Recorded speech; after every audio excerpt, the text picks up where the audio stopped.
I've been an investigative reporter and a journalist for 35 years. I've worked in every major media market in the United States, and I've written for more than 100 newspapers and magazines nationally and internationally.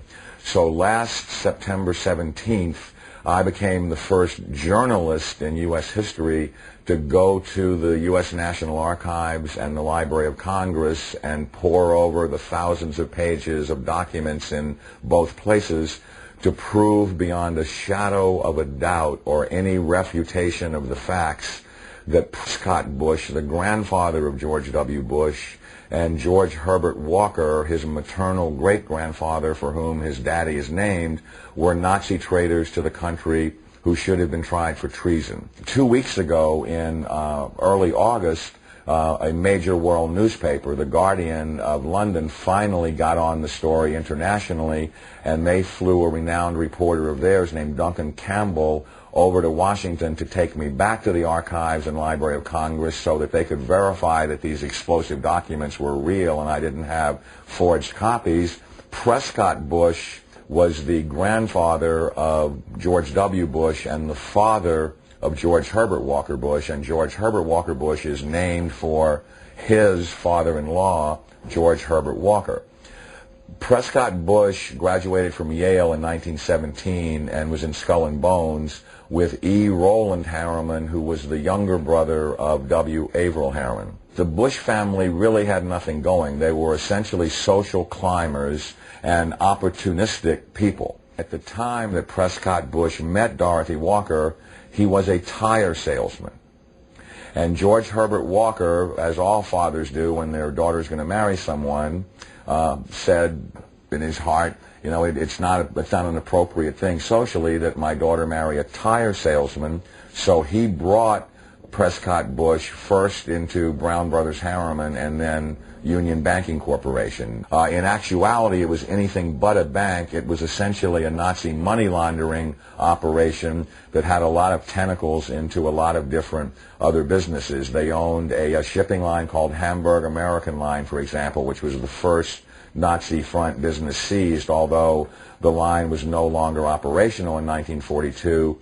In the early 1930s, it transported Nazi spies into the U.S., and then their promotional ads offered cash rewards to any American citizens who would go back on Hamburg American lines and proselytize for Hitler.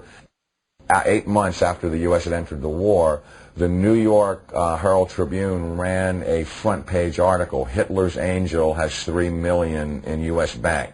And it caused a major scandal and just rocked the world of politics. Brown Brothers Harriman, which George Herbert Walker and Prescott Bush were affiliated with and partners in, worked with I.G. Farben, which operated Auschwitz.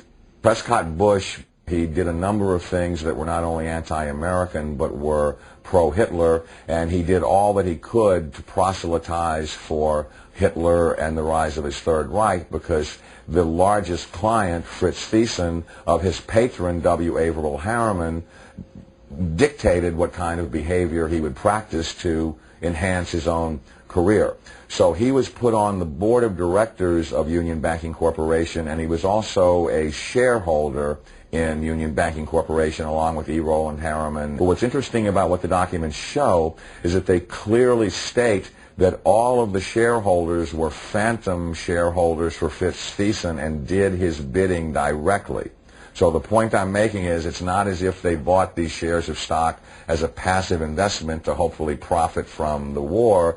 They were directly doing the bidding of the individual who built the Nazi war machine. Some very shocking documents that I saw at the Library of Congress 2 weeks ago on August 10th. On August 9th, excuse me, had to do with the hearings of the McCormick-Dickstein Committee of November 1934, show that Prescott Bush and the DuPont family, the Remington family, and J.P. Morgan tried to overthrow the U.S. government, assassinate FDR, and put a Hitler-style fascist state in place.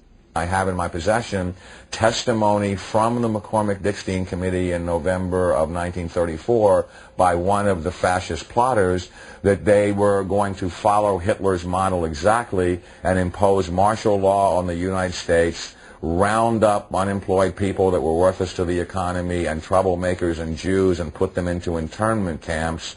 And their plan was, if necessary, to exterminate the people that could not be part of the effort. The only reason the coup attempt in 1934 didn't succeed is that they hired the wrong general to lead it, General Smedley Butler, the great Marine hero, two-time Congressional Medal of Honor winner, who worked with the plotters just long enough to be able to identify who they were and then blew the whistle on them to Congress. Incredibly, after being warned by the FBI and the Justice Department and the Treasury Department to cease and desist in their Nazi dealings, they had continued them until 1951.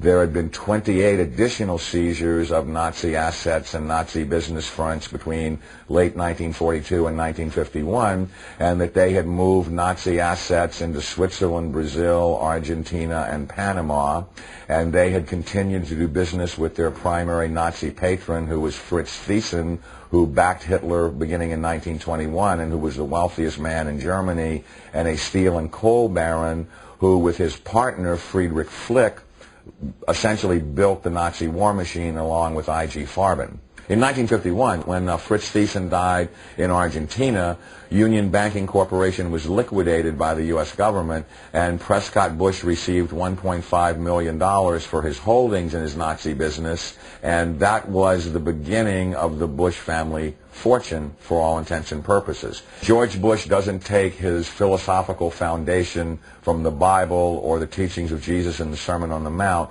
George Bush takes his inspiration from what he learned in Skull and Bones and from the Thule Society that Hitler and Goebbels and Goring cut their teeth in, Bohemian Grove, these evil organizations that perpetrate the ugly things that these criminals are doing to this country, for which they must be held accountable. Now you look at the Republican National Convention this week, and you bring in Arnold Schwarzenegger to speak last night. Schwarzenegger is the son of a Nazi. He has praised Nazis. He has praised Hitler. He talked last night in terms like, we will not falter, we will not waver, we will win this war on terror. He's a leader who doesn't flinch, who doesn't waver, and does not back down. Well, that's exactly the speeches that Hitler made after the Reichstag fire.